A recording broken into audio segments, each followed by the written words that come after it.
dutangiye agafilime kacu hakuno ni umugabo waje uri kwirukanka mu kwirukanka kwe ahita akubitana n'umukobwa ahangaha waba wambaye nabi rwose usa nabi nuko uyu mukobwa aramubwira ati nyakubahwa waduhereza n'akadolari kamwe tukaba twajya kugura ibyo kurya ati turashonje. Kumbe uyu mukobwa uri ahangaha ni umusabirizi wo ku muhanda. Uyu mugabo ari uri kwirukanka ufite akabogisi k'umutuku mu ntoki ndetse n'ururabyo aramubwira ati nta mafaranga dufite. Kumbe uyu mugabo yari yahanye na gahunda na sheri yuko bari buze guhurira ahantu hamwe, ubundi umugabo rwose akaza kumukora surprise ariko uyu musheri watabizi. Nuko uyu mugabo abateye ivi hasi ababwiye Grace ati Grace atumeze neza. Nuko uyu mukobwa aramubwira ati ibi ni ibiki ndi kubona, ati ni igiki cyabaye. Umugabo muri ako kanya ahita amuhereza indabyo afungura akabogisi yari afite ahangaha, kumbe kari karimo impeta. Bagenzi murabe mureba agafilime kacu uburyo ki tugatangiye. Nuko uyu mukobwa yitegereza uyu mugabo ariko wamusabirizi wacu areba abangaba arakuvuga ati yo atabandi bana bameze neza rwose. Nuko uyu mugabo abwira uyu Grace aramubwira ati ndagukunda ese wazashyingiranwa nanjye. Nuko uyu Grace yazunguza umutwe ati hoya, ati hoya rwose, ati ntago ngiye nashyingiranwa nawe, atakira n'indabyo zawe, atakirakira rwose. Bagenzi murabe mureba umugabo akubiswe indobo rwose ku manwa y'ihangu ku muhanda abantu bose bareba. Nuko uyu mugabo tutari twamenye izina rye aravuga ati ariko ibingibi twabiganiyeho nge nawe, ati twari twaravuze ko nge nawe rwose tugiye kuzubaka umuryango, sinzi impamvu wankatira mw'ubu buryo. Grace aramubwira ati ntabwo ngewe nakwemera kubana n'umugabo w'akazi, umuntu uhora mu kazi utajya utaha rwose mu rugo, ibyo ntago nazabishobora cyangwa se ubwo buzima ntago nazabuvamo. Nuko umugabo biramushobera, indabyo yari afite ahangaha ahita azikubita hasi, ahita asubirayo abwiraho n'umukobwa bari bahuye atakira ino meta niba uyishaka, ahita ayihereza uyu mukobwa wasigaye ahangaha. Nuko uyu mukobwa aratubwira ngo iyi meta yari ayimaye ndi kugira ngo aze kuza rwose nze kuza kuyimusubiza mu gihe yaba yacururutse umujinya wagabanyutse. Kumbe ntago nari nzi ko agiye kuzayinyambika mu rutoki rwanjye vuba bidatinze. Uyu mukobwa aratubwira ngo amazina yanjye ni Chloe, iyi ngiyi ni inkuru y'urukundo rwanjye. Ni umukobwa w'umusabirizi waje gukundana n'umugabo w'umukire. Urajye mureba uburyo ki byatangiye, mwibutsa ko iyi nkuru ugiye kuyigezwaho na Gavi, ukanda ku buto subscribe rwose niba utari wayikanda kugira ngo tujye tubana mu dukuru nk'utu ngutu. Iyi nkuru rwose yacu ikomereza ahangaha. Ni umukobwa yaje akurikira wa mugabo aho yinjiye. Nuko umukobwa ahita abwiraho n'umusekirite wari uri hano ati rwose ndashaka uriya mugabo. Ati ninde se wakubwiye ko wemerewe kwinjira ahantu? Ati uri kubona uburyo usa wakwemererwa kuba wakwinjira ahantu wa mukobwa we? Ati hoya rwose genda, nta muntu rwose uri buze kukwemerera ko wakwinjira ahantu. Nuko n'umukobwa aramubwira ati noneho akira yino meta nari muzaniye uze kuza kuyimumera. Nuko umusekirite rwose ari urahanga wari uri kugaragara nkaho yasuzugweho n'umukobwa cyane aramubwira ati nta muntu n'umwe uri buze kwakira ikintu kivuye mu biganza byawe. Noneho byongeyeho kandi uriya muhungu w'umukire, uriya mugabo w'umukire twese twemera muri karitsiye, ati rwose ntago yakwemera kwakira ikintu kivuye mu ntoki zawe zisa gutya. Muri ako kanya bakiri kuvugana wa mugabo yahise asohokana n'ikarito yari irimo imyenda yari yaguriye Grace nyuma yo kumupropose. Ubundi Grace akaza kubyanga akamubwira yuko atashyingiranwa n'umugabo uhora mu kazi. Nuko uyu mukobwa aramubwira ati nyakubahwa, ati wamaye impeta uyu munsi nari nyikuzaniye rero kugira ngo ubashe kuba wayisubirana kuko ntabwo ngewe ndi umugore wawe. Nuko uyu mukobwa aramubwira, uyu mugabo aramubwira ati yigumane.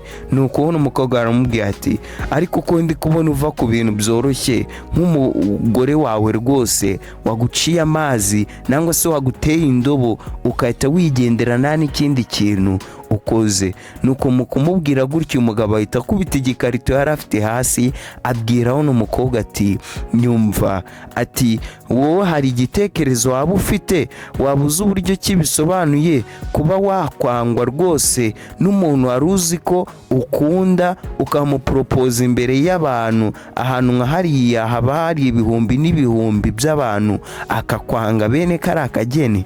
Nuko uyu mukobwa aramubwira ati ibyo ngibyo ndabyumva cyane kuko njyewe nirirwa rwose makanirwa n'abantu amajana n'amajana, ibihumbi n'ibihumbagaza, mbasaba n'igiceri cy'ijana kugira ngo mbashe kuba nakwigurira n'indazi, mbashe kuba narya, ariko bose bakanga, nk'uko nawe rwose nagusabye amafaranga ukayanyima. Uyu mugabo yahise yibuka ko muri kwa kugenda kwe rwose yari ari kwihuta, yahuye n'uyu mukobwa akamusaba amafaranga yo kugira ibyo yagura byo kurya ko yari ashonje, akibuka ko uyu mugabo yayamwimye. Nuko uyu mukobwa akamubwira ati, twihanganire rwose. Uyu mukobwa nawe akahita amubwira ati ntago ndi hano kugira ngo ngusabe ibyo kurya, impamvu ndi hano rwose ni ukugira ngo nguhereze ino mpeta yawe, kandi ubundi ntago ngende n'umusabirizi, usibye yuko mama yarwaye nkanga kuba nagurisha inzu yo mu rugo, ubundi kugira ngo mbashe kuba namwitaho, udufaranga dufite tudukoreshe turi kumuvuza, ubundi ngewe ntago nakagombye kuba ndi umusabirizi. Ati niyo mpamvu nabaye umusabirizi. Ati uranyumva wowe? Ati fata n'impeta yawe wa mugabo wowe utabasha kuba warwanirira iki urukundo rwawe. Nuko uyu mukobwa aratubwira ati ntago nari nzi impamvu uyu ari wo muntu nari mbwiye agahinda kanjye, cyangwa se nkamubwira ubuzima bwanjye bwose byerekeye n'ubuzima bwanjye. Ati ariko muri ako kanya hari ikintu kidasanzwe cyari gitangiye kuba hagati yanjye n'uyu mugabo w'umukire. Nuko uyu mukobwa rwose ari kugenda, uyu mugabo yaramubwiye ati buretse gatoya, ati waba witonze. Nuko umukobwa rwose nawe arahindukira areba uyu mugabo wari umubwiye ati abaretse. So uyu mugabo agiye kuba yamubwira iki? Nuko uyu mugabo rwose areba uyu mukobwa uburyo ki yambaye n'uburyo ki inkuru ye yamubwiye yaribabaje, aramubwira ati ese wakwemera tukajya gusangira ibya saa sita? Uyu mukobwa naravuga ati nta kibazo nabyemeye. Nuko ahangaha rwose yamusohokanye mu karesitora gasa nkaho rwose kigiye hejuru k'abakire, abantu bari hano. Nubwo uyu mukobwa yatubwiye ati ntabwo uyu muhungu yari yitaye ku buryo kinsa n'uburyo kingaragara, ariko abo twari twicaranye ndetse n'abandi bari muri resitora nari nababangamiye bitewe n'impumuro y'imyenda yanjye hamwe n'uburyo ki nari nsa. Ariko uyu mugabo we ntabwo yari abyitayeho. Nuko uyu mugabo rwose azana ahangaha ubwoko bw'imigati ibiri, abwira uyu Chloe wacu ati wahitamo mw'iyi migati iyo urarya ubundi ugatangira kurya.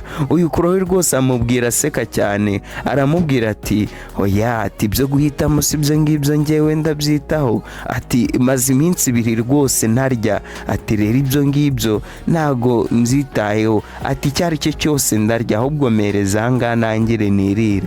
Umukobwa rwose hano atangira kurya agaragara nkaho rwose yari afite inzara, nk'uko yari abivuze ati yari amaze iminsi ibiri atarya. Uyu mugabo rwose nawe agira akantu kimuwe, arebye uburyo ki umukobwa ameze mu kurya rwose. Umukobwa aravuga ati ati rwose ibi biryo biraryoshye, ati iri funguro umpaye riraryoshye cyane, ati nari maze iminsi nkumbuye bino biryo, ati hari haciye igihe nabasha kuba nabona ibiryo nk'ibi ngibi biryoshye. Umugabo aravuga ati yo, ati se haba hakiri abantu rwose babura ibyo kurya bene aka kageni? Nuko umugabo aramubwira ati ariko buretse akanya gatoya, ati ku isura yawe ndi kubona hari akantu kagiyeho. Nuko uyu mugabo afata agaseriviyete hano ahanagura umukobwa mu buryo kiburi romantike, yitonze gahoro gake gake rwose. Umukobwa ahangaha niba ari amaraso ari yamugiyeho aramuhanagura. Nuko mu kumuhanagura rwose umukobwa wacu ahita atangira kujya mu bihinde, aratubwira ati uyu mugabo rwose uburyo ki yamanaguye nari ndi kumva buri kimwe kimwe cyo yari ari kunkoreraho muri ako kanya yakomeza akankuraho mu buryo nanjye nazi.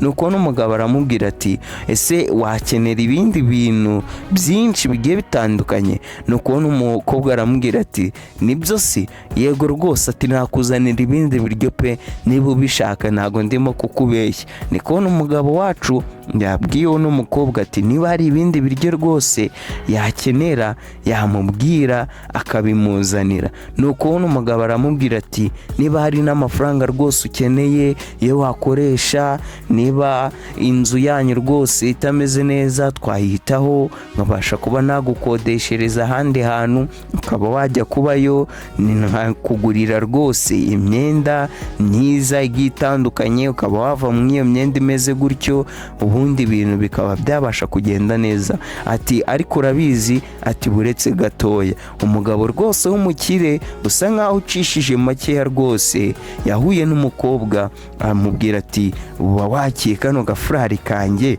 ubu kambaye. muri ako kanya rwose umugabo yambika agafurari ke hano umukobwa. nuko umukobwa aratubwira ati ahangaha umutima wanjye yari usa nkaho utangiye kuba wahagarara utari kongera rwose gutera, kubwo kuba nahura n'uyu mugabo ari we muntu wa mbere twari duhuye rwose kuva naho umusabirizi nabashe kuba yanyirukana cyangwa se we abashe kuba yakwirukanka ari gusa nkaho amunga. uyu mugabo niwe wari umugabo wa mbere ubashije kunyakira uko narindi, uburyo ki nari imeze. abandi bose nababangamiye ndi kubanukira, atari ko we ntago yari abyitayeho muri ako kanya, ahubwo yari ashishikajwe no kumfasha ndetse no kureba uburyo ki natangira kuba nagaragara neza. nuko uyu mugabo rwose yitegereza uyu mukobwa aramubwira ati ubu ngubu rwose ndatekereza ibintu ari byiza kandi umbabarire ku bwa buri kimwe cyose nagukoreye mu gitondo, ati rwose unyihanganire. muri ako kanya bakiri aho ngaho twese tubona imodoka ihita isohokamo rwose umugabo w'umusaza ariko uri kubona rwose ari igisaza cy'ikijene. ahangaha rwose naho baracyaganira. uyu Chloe aravuga ati Dirani, ati uragatangaza rwose, ati ese ni gute nagushimira? kumbe uyu mugabo wacu yitwa Dirani, aya niyo mazina ye. tumaze kumenya ko harimo Chloe, Dirani, kumbe Grace nawe ari ahangaha yasohokanye rwose n'ikigabo kiri ahangaha kiza kije kumufungurira. ni wa mukobwa twatangiranye agafilime kacu akatira uyu Dirani wacu ari kumubwira ati ntago yabana n'umugabo w'akazi cyangwa se n'umugabo utajya utaha mu kazi. mu gusohoka ahangaha Dirani rwose yarababonye arabitegereza aratungurwa cyane, abona umugore we cyangwa se wari ugiye kuba umugore we yasohokanye n'undi mugabo kandi ikigabo gikuze. nuko uyu nguyu Chloe abaza Dirani ete se nibiki urimo kureba ahangaha? nawe ahindukiye abona wa mukobwa we Dirani yapropoje mu gitondo akamwanga yasohokanye n'ikindi gisaza. nuko Chloe abwira Dirani ati urasi wa mukobwa wawe ra? ati urasi girlfriend wawe? ati yego rwose, ari kumwe na boss wanjye ahubwo n'ikindi cyongeyeho. nuko uyu Dirani aratubwira ati ubu ngubu noneho menya impamvu ya nyayo, menya impamvu kiriya kibosi cyanyugumishaga mu kazi rwose kikankoresha amasaha anarenze, ko ari ukugira ngo kibashe kuba cyanandukanya n'umukunzi wanjye, nimbashe kuba nabona umwanya wo kuba naganira n'umukunzi wanjye, ubundi cyo kigataha hakiri kare ahubwo akaba ari cyo kijya kureba umukunzi wanjye. ati noneho ubu ngubu ndabimenye rwose, ati mbega ukuntu nabaye ikigoryi, ati rwose nabaye injiji ahangaha pe, ntago namenye cyari kiri kujya mbere.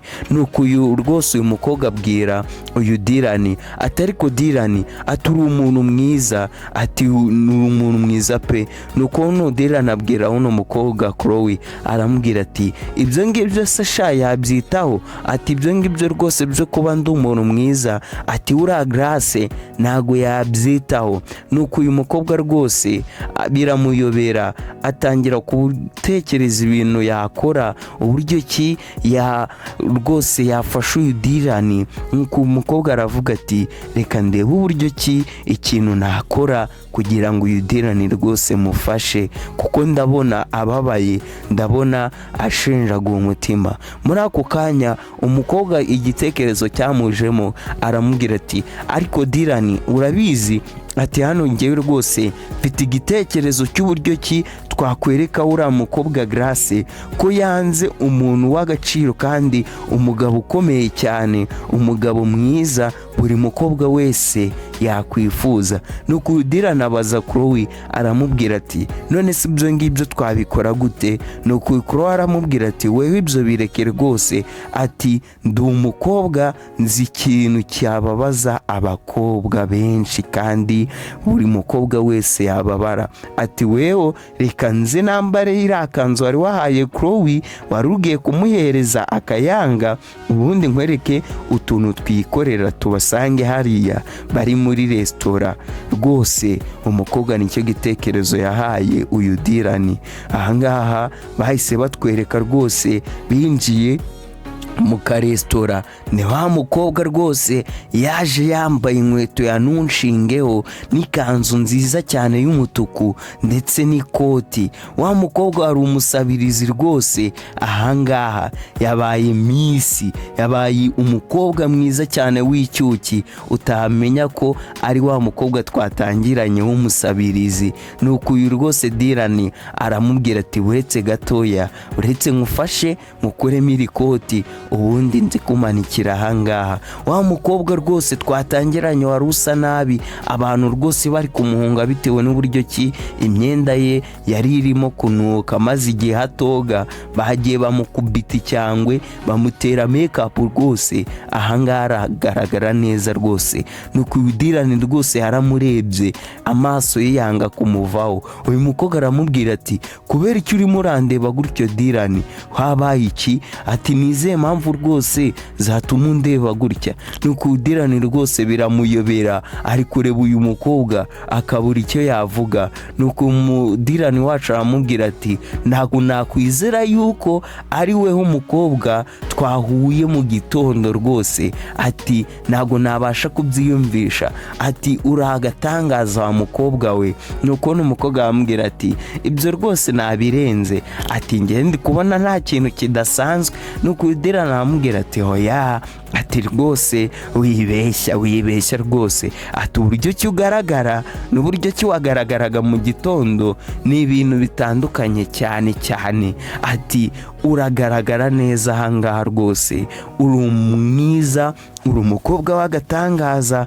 buri umwe wese yakwifuza ko yamenya. uyu Dylan rwose ariko akomeza kwitegereza uyu Chloe wacu, aramubwira ati uri umukobwa mwiza cyane. nuko uyu mukobwa wacu rwose aratubwira ati muri ako kanya Dylan ari kunkoraho numvishije ibintu bimeze nk'amashanyarazi rwose byazamutse mu mubiri wanjye, ariko amaso yanjye ndetse n'amaso ya Dylan atavanaho, dukomeza kurebana. muri ako kanya rwose twembi twisanze twatangiye gukundana mu buryo bumwe tutari twabasha kumenya, ariko bisa nkaho hari ikintu gitangiye kuba cyakonekita, imitima yacu itangiye kuba yaterera mu nkunda. ati narindi kumva umutima rwose wa Dylan wagira ngo uri guterera mu mutima wanjye, ariko na Dylan nawe yari ari kwiyumva. barakwereka ahangaha Grace yakomeje rwose kuba yasohokana na wa musaza ari we boss wande wa Dylan. Grace ahangaha yarababonye no mu boss ahangaha tutari twamenya nawe izina, nuko nawe arababona arahindukira. abangaba rwose baje ahangaha wagira ngo ni abakunzi, ni abasheri ishushu, bigaragara nkaho rwose ari abakunzi. nuko uyu mukobwa abwira Dylan ati reka tube romantike ubundi tugaragare nkaho rwose dukundana. niko uyu mukobwa aramubwira ati ubundi weho uze kureba ibintu biri buze kwiberanga. nuko no Dylan araza arahanga ati ati Grace ati Mr Simon ati murahangaha. kumbe kino kigabo cy'igisaza rwose cya boss wa Dylan cyitwa Mr Simon cyangwa se boss Simon. nuko Simon rwose mu kimwaro cyinshi n'isoni abwira Dylan ati rwose ntihagire ikintu cyeka ati nta bintu birenze byari biri hano ati narindaha rwose na Grace turi kuganira ku bijyanye n'akazi. nuko Dylan amubwira ati hoya Simon ati rwose ibyo ngibyo bireke ati nidukomeza kuvuga ku bintu by'akazi ati biri biuze rwose kubaringa babakobwa ati ahubwo reka turye sho kabisa, reka duhindure ikiganiro ntihagire ibintu by'akazi byerekeye n'akazi rwose tuvuga. ni kuyu Dylan yavuze muri ako kanya rwose bahita batangira gukorana mu biganza. uyu Chloe abwira Dylan ati sheri ati reka rwose twigire mu kwibyinira rwose tubyina. nuko uyu Grace rwose ahita atangira gufuha mukuntu arahaguruka ati ibyo ngibyo ni ibikisi ati Grace ati icyambere na mbere umbabarire rwose ati nago nago presence kuri uyu mukobwa rwose ati uyu yitwa Chloe ni inshuti yange nshyashya rwose mfite ahanga ati Chloe ati uyu nguyu ni Grace ati muhure rwose ariko bakomeza kurebana akana ko mujisho rwose ariko rwose uyu nguyu Grace rwose bitangira kumurakaza cyane. nuko Grace abwira uyu Dylan ati kubera iki se none wamuhaye ikanzu yanjye yambaye mu buhe buryo? nuko abangaba bararebana ati ikanzu yawe ati oya ati ngi rwose ntago ari ikanzu yawe pe ati ngiyi ni ikanzu namuguriye uyu munsi rwose yambaye uno munsi ati ino kanzu niye ati si yawe mo bebe. ariko rwose uyu Dylan abwira inde Chloe. nuko rwose uyu Grace akomeza kuba yafuha ariko asekamo ariko bya bindi by'iki bya nyirarubeshwa rwose kugira ngo ataza kugaragaza yuko hari icyabaye. muri ako kanya umuseriveri yazanye udushampanye rwose abangaba bari batumije. nuko Dylan ahangaha ahita dufata ati thank you ati rwose ibintu byiza. nuko Simon amubwira ati ariko Dylan ati ibyo ni ibintu byacu twari twatumijeho ati reka sha. bahita batwifatira rwose abangaba uko ari babiri babaye nk'abasazi bahita bigendera. Dylan rwose abwira Chloe ati reka twigendere kwibyinira ubundi tunari kwinywera kano gashampanye rwose kabo bari batumije ati cheers ati ku buzima bwacu rwose. urebe igitekerezo cyazanywe na Chloe kugira ngo babashe kuba bababaza uyu Grace wanze uyu Dylan rwose mu gitondo amubwira yuko ari umugabo w'akazi. nuko uyu nguyu Chloe abwira uyu Dylan ati wowe ngwino nkwere ku tuntu twikorera ubundi uno Grace rwose abone ko yanze umugabo w'agaciro cyane kandi umugabo rwose wari uzamufata neza ari buze kuba barayicuze impamvu natumye rwose akwanga. nuko abangaba rwose baraje barabyina karahava batangira rwose kuba babyina zimwe zingwatira ariko bakomeza kurebana akana ko mu jisho. nuko uyu rwose na Grace we yafushe igitima rwose cyatangiye kuba cyabyimba isura yatangiye kuba yagaragara nkaho yabaye nk'ibishyimbo byapfubye. nuko rwose Grace arabitegereza cyane ariko anywamo ariko yafushe rwose ari kuvuga ati kiriya gikobwa ni icyahehe rwose kigiye kuba cyantwarira sheri. atangiye kwifuza wa Dylan rwose yanze. nuko uyu mukobwa rwose baramubaza ati wa mukobwa we ko ndi kubona uri mwiza cyane ati habaye iki? ati umuntu rwose agukubise makeup umuntu agukoreye makeup rwose ararenze yaguhinduye ati ubu ngubu uri mwiza cyane bitandukanye n'uburyo cyo wari umeze. nuko umukobwa wacu abwira Dylan ati nundebe rero gutya kubera ko narindi umusabirizi ati rwose wo nta gitekerezo cyo waba ufite ku bintu nabangiye kukubwira ati mu myaka 2 ishize ati njyewe nari ndi Miss rwose wo mu mujyi waho twari dutuye, ati ninjye wari umukobwa mwiza rwose mu gace kaho twari dutuye. Usibye yuko haje kuzamo ibibazo, mama wanjye rwose agwara kanseri, mbivamo kugira ngo mbashe kuba namwitaho, nkatangira kuba nasabiriza. Ubundi njye nari ndi umukobwa mwiza rwose, umukobwa w'agatangaza.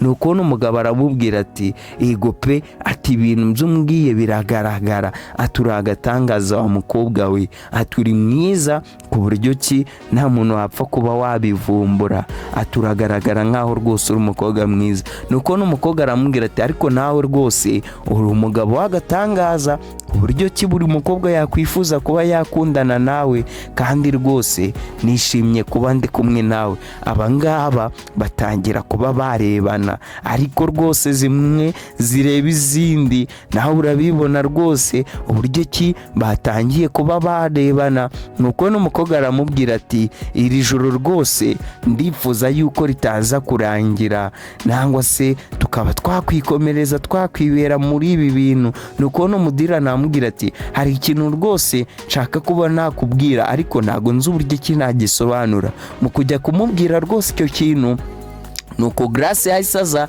ahita bavundira ati Dylan, ati ni ibiki muri gukora ahangaha, ati ngwino hano ndimo kugushaka. Nuko Dylan abwira Grace ati ariko Grace wakwihangana, ati ntabwo uri kubona yuko ndi busy, ati rwose ahangaha turimo turenjoyinga, ndimo kubyirana n'uyu mukobwa. Nuko Grace arabwira Dylan ati va ahangaha rwose, ati hagarika ubwo bugoryi murimo. Uyu Grace ahita afata uyu Dylan rwose mu kiganza, bisa nkaho atishimiye uno mukobwa, bisa nkaho rwose yatangiye kuba yakwicuza uburyo ki yanze uno mugabo uri ahangaha.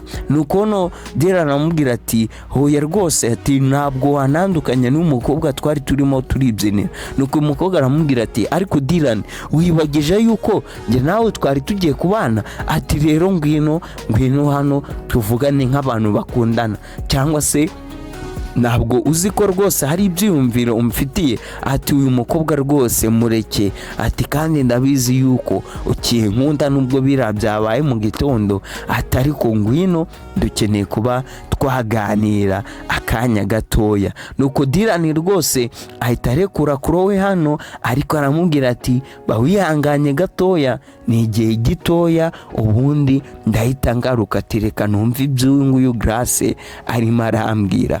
Grace rwose bisa nkaho ashaka kuba yakwigabiza rwose uyu Dylan, nuko ahita amwiryaho rwose, yirya kuri uyu Chloe wacu, ku mukobwa w'umusabirizi rwose wacu ahangaha. Bahita bagenda, nuko uyu Grace rwose aza ari kubwira ibintu rwose bidasanzwe uyu Dylan wacu, amubwira uburyo ki amukunda, ngo byabaye rwose ngo ntago ngo yari yabiteguye, ngo ahubwo ngo byari byamurenze, ngo yabuze uburyo ki yakwifata. Warabize nawe rwose abakobwa atangira uburyo ki yatera injuga uyu Dylan kugira ngo abashe kuba yamwisubiza. Nuko uyu mukobwa wacu aratubwira ati ubundi ahangaha rwose nahise menya uburyo ki nari nciriritse, ndavuga ati ubundi sekondo umukobwa w'umusabirizi, ati uriya mugabo rwose w'umukire ntabwo ubundi yari arankunda, ahubwo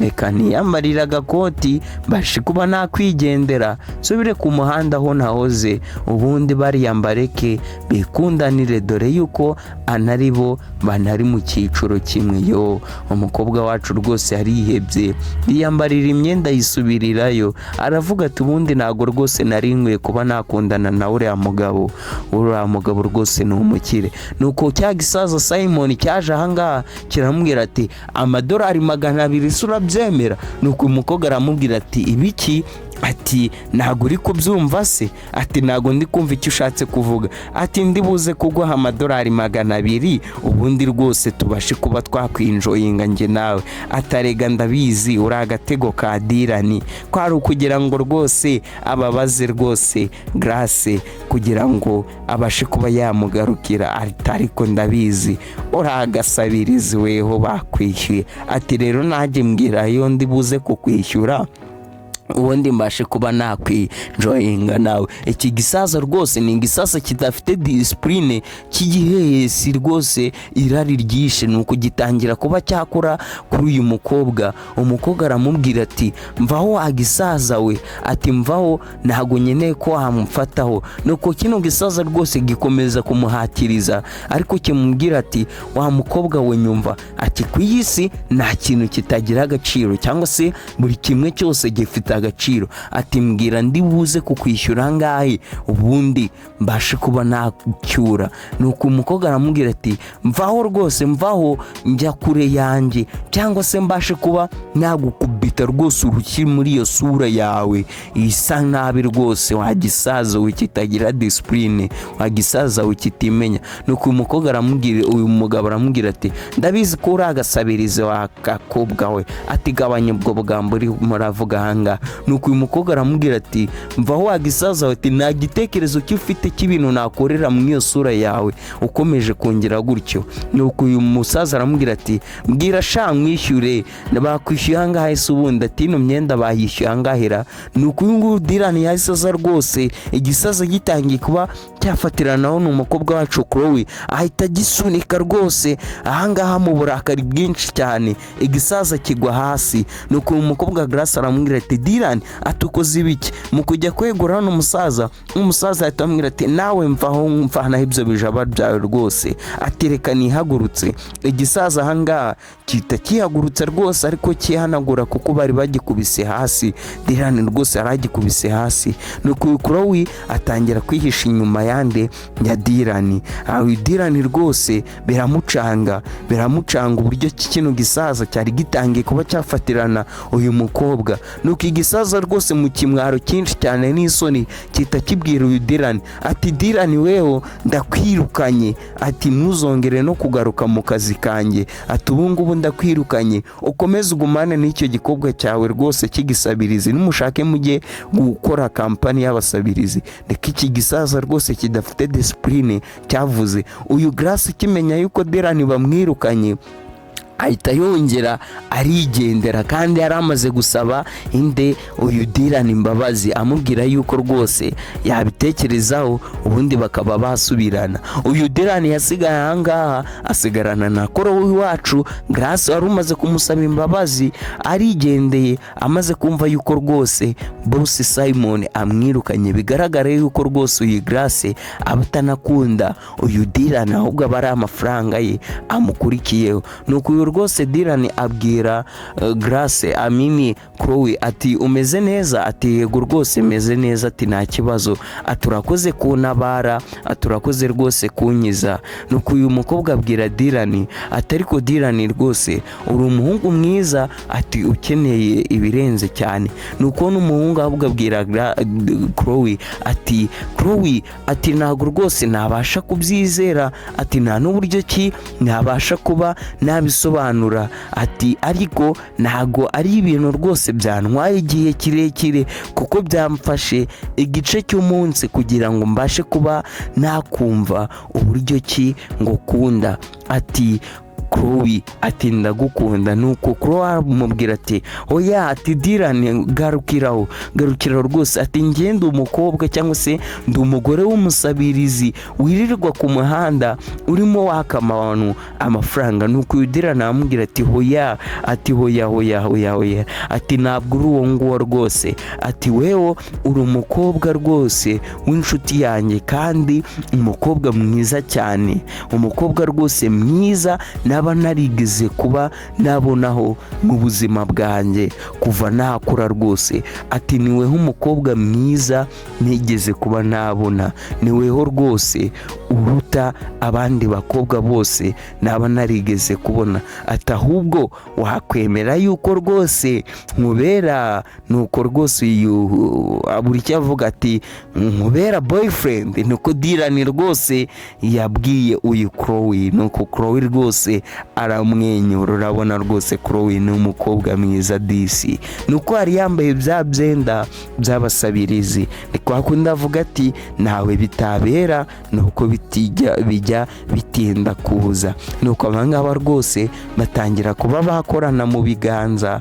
Uyu Dylan rwose atangira kuba yakwishimira uburyo ki uyu Chloe ari umukobwa mwiza. Nuko Dylan aratubwira ati noneho ubu ngubu menya impamvu naguhaye ya meta yanjye mu gitondo, ati kwari ukugira ngo rwose tube twabasha guhura, dore kubera yuko rwose iyi meta niyo yatumye ugaruka uje kuyima. Nuko natwe rwose dukomeza kuba twaganira tumarana umunsi wose, ubundi tubasha kuba twakwiyumvanamo. Ati ese wazambera umugore? Nuko umukobwa rwose bahise bamuporopoza ahangaha, Dylan rwose amuporopoza ahangaha ati ese wazakwemera kumbera umugore? Umukobwa rwose nawe bidatinze ntago yasatindiganya, abangaba rwose bahita batangira urugendo rwabo rw'urukundo. Urukundo rwabo rwose rutangira muri ako kanya, bahita basomana. Nyeka yuko n'agafilime kacu ariko kadenze, ni inkuru y'umuhungu rwose w'umugabo w'umukire waje kuba yakundana n'umusabirizi wo ku muhanda. Ni inkuru mwagezwagaho nanjye Gavi. Urebe niba warakanze subscribe, niba utarayikanze tuyikanda. Turabakunda cyane, naho ubutaha. Ciao ciao.